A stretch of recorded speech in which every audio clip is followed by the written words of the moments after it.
Selamat pagi, salam sejahtera untuk kita semua. Perkenalkan, nama saya Francisca Septin. Berikut adalah video tugas tentang keterampilan berbicara. Berbicara adalah salah satu aspek keterampilan berbahasa, di samping keterampilan menyimak, membaca, dan menulis. Keempat keterampilan itu saling terkait satu dengan lainnya. Keterkaitan ini sering disebut dengan istilah catur tunggal. Ini berarti ada kaitan yang erat antara berbicara dengan menyimak, berbicara dengan menulis, serta berbicara dengan membaca. Komunikasi dapat dilakukan dalam berbagai cara. Secara garis besar dikenal dua cara, yakni komunikasi verbal dan komunikasi nonverbal. Komunikasi verbal menggunakan bahasa sebagai sarana. Komunikasi nonverbal menggunakan sarana gerak dan sandi, seperti bunyi, morse, warna, dan bendera. Komunikasi verbal dianggap bentuk komunikasi paling sempurna, efisien, dan efektif. Bentuk komunikasi verbal ini sendiri dibedakan atas komunikasi lisan dan tulisan. Komunikasi lisan lebih sering terjadi dalam kehidupan manusia. Misalnya, percakapan sehari-hari dalam lingkungan keluarga, percakapan antar anggota rukun warga, percakapan yang terjadi di pasar, debat publik pemilu, dialog melalui telepon, adu argumentasi antar mahasiswa, dan sebagainya. Bahasa merupakan alat komunikasi vital yang dimiliki oleh manusia dan digunakan untuk berinteraksi antar sesamanya. Kenyataan menunjukkan bahwa setiap ada kelompok manusia, pasti di tempat tersebut ada bahasa. Hal ini berlaku baik dalam masyarakat tradisional maupun masyarakat modern. Dengan demikian, jelaslah bahwa setiap manusia sebagai anggota masyarakat dituntut untuk memiliki keterampilan berkomunikasi secara baik. Adapun tujuan berbicara dapat dibedakan atas 5 golongan, yakni menghibur, menginformasikan, mensimulasi, meyakinkan, dan menggerakkan. Untuk menghibur para pendengar, pembicara menarik perhatian pendengar dengan berbagai cara, seperti humor, spontanitas, kisah-kisah jenaka, petualangan, dan sebagainya. Humor yang original baik dalam gerakan, cara berbicara, maupun cara menggunakan kata atau kalimat akan menawan perhatian para pendengar. Biasanya, berbicara dengan tujuan seperti itu dilakukan oleh pelawak, pemain dagelan, dan sebagainya. Berbicara dengan tujuan menginformasikan bila seseorang ingin menjelaskan suatu proses, menguraikan, menafsirkan, atau menginterpretasikan sesuatu, memberi, menyebarkan, atau menanamkan pengetahuan, menjelaskan kaitan, hubungan, relasi antar benda, hal, atau peristiwa. Tidak jarang ditemukan seorang pembicara berupaya membangkitkan inspirasi, kemauan, atau minat pendengarnya untuk melakukan sesuatu. Misalnya, seorang guru berpidato memberikan nasihat kepada murid-muridnya sehingga para murid tersebut terpacu mengerjakan tugas-tugas yang diberikan oleh guru dengan sebaik-baiknya. Kegiatan seperti ini dapat dikategorikan sebagai berbicara untuk mensimulasi. Selanjutnya, berbicara untuk meyakinkan bertujuan untuk meyakinkan pendengar tentang sesuatu. Dengan pembicaraan yang meyakinkan, sikap dan cara pandang pendengar dapat diubah, misalnya dari sikap menolak beralih kepada sikap menerima, dari tidak setuju berubah menjadi setuju, bahkan mendukung secara penuh. Demikian halnya dengan berbicara untuk meyakinkan. Pada bagian ini, pembicara berusaha membuat pendengar berempatik, sehingga akhirnya mereka mau dibuat bertindak atau beraksi seperti yang dikehendakinya. Oleh sebab itu, pembicara hendaknya merupakan figur yang berwenang, berwibawa, panutan, atau tokoh idola masyarakat. Konsep dasar berbicara sebagai sarana komunikasi mencakup 9 hal sebagai berikut. 1. Berbicara dan menyimak adalah dua kegiatan resikvokal. Maksudnya, kedua kegiatan ini berbeda tetapi berkaitan erat, tak terpisahkan. Kegiatan berbicara dan menyimak saling mengisi, saling melengkapi, dan saling berganti. Pada satu saat, pembicara beralih peran menjadi penyimak. Demikian pula, ada kalanya penyimak berperan sebagai pembicara. Tidak ada artinya seorang pembicara tanpa penyimak atau seorang penyimak tanpa pembicara. Yang kedua, berbicara adalah proses individu berkomunikasi. Maksudnya ialah berbicara digunakan sebagai sarana mengontrol lingkungan. Yang ketiga, berbicara ekspresif yang kreatif.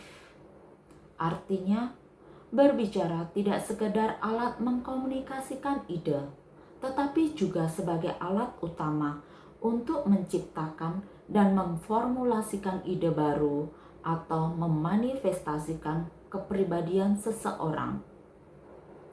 Yang keempat, berbicara adalah tingkah laku. Maksudnya, berbicara mampu mencerminkan kepribadian seseorang. Berbicara dapat direkam kepribadiannya secara umum.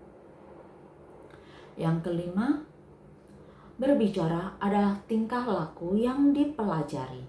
Maksudnya, keterampilan berbicara merupakan keterampilan mekanistif.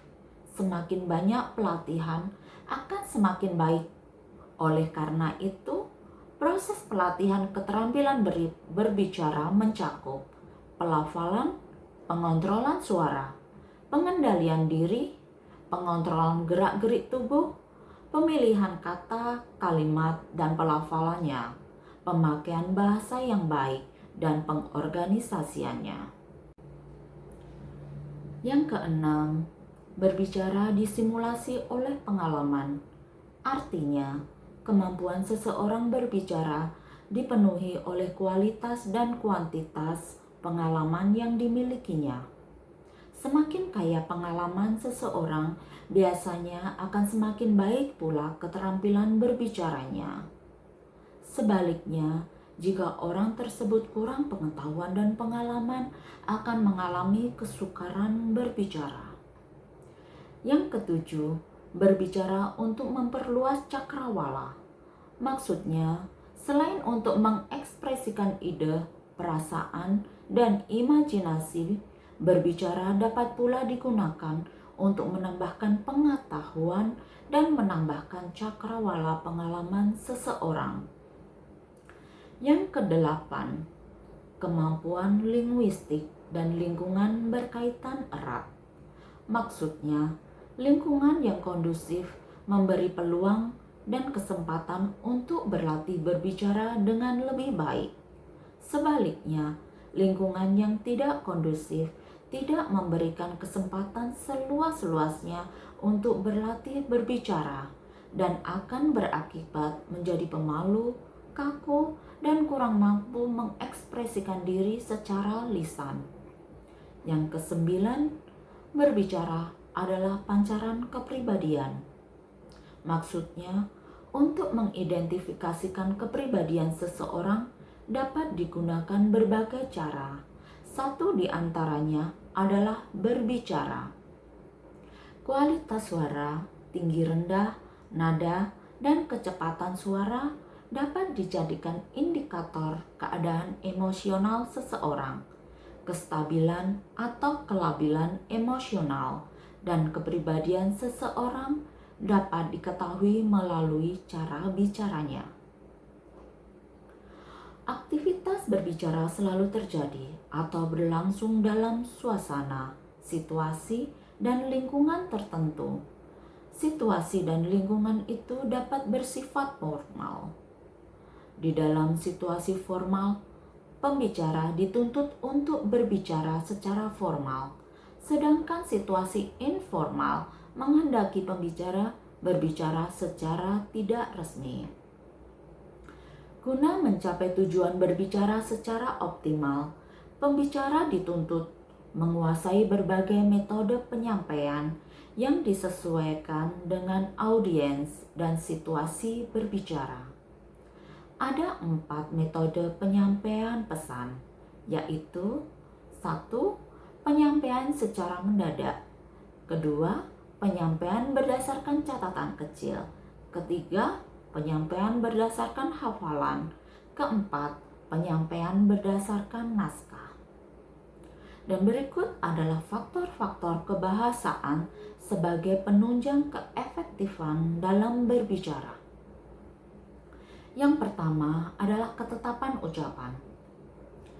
Seorang pembicara harus membiasakan diri mengucapkan bunyi-bunyi bahasa secara tepat.